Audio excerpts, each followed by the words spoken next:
So, Tom, how did you feel when you were first diagnosed with celiac disease? Do you remember? No, I don't remember. I guess you were only 3, weren't you? Yeah, something like that. Quite a long time ago. How is it now when you have celiac disease when you're at a friend's house?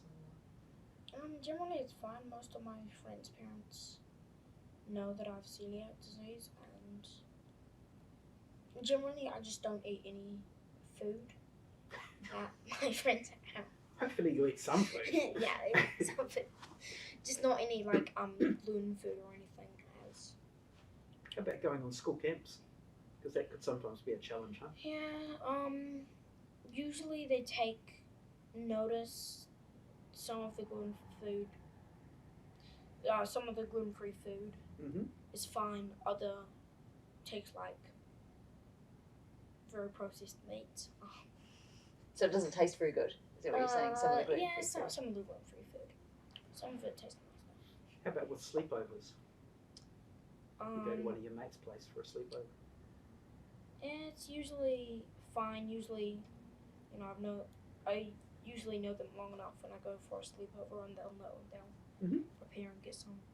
It's definitely been a thing though, hasn't it, Tom? Because there's sometimes that maybe we might not have had a sleepover or gone and done something because we're not 100% sure that there's going to be food that you can eat.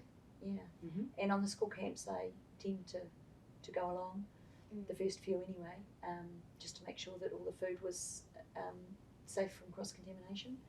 So it's definitely an added extra for us, which is why there's that disability allowance, I think, as well. It's usually available. Birthday parties might be another challenge. Yeah, usually they are. Usually there's at least some food or drinks, and sometimes mum or dad or something will bring some form of gluten-free food. So some of it's planning ahead, huh? Yeah. Thinking about it in advance. Yeah, in the early days, when Tom was quite young, I used to go and buy one of the cupcakes from the gluten-free bakery, a special gluten-free cupcake that was a special treat. You know, one of those great big ones with masses of icing on it. And Tom would take that along to the birthday party so that he didn't have to worry about the birthday cake, because that was often a thing. The parents of the child who was having the birthday would make a birthday cake, but we weren't 100% sure that it was going to, even if they said it was gluten-free, we didn't. No, generally when I go to a friend's house for a birthday, usually they don't bother, because I'm the only person that's not gluten-free. They just prepare some other food or something. So we just make sure there's a really special treat that goes along with them in a wee container for that situation, just so he doesn't feel left out. There's one birthday party that you went to, do you remember, where the parents did the entire birthday gluten-free? Everything that was there. Sorry.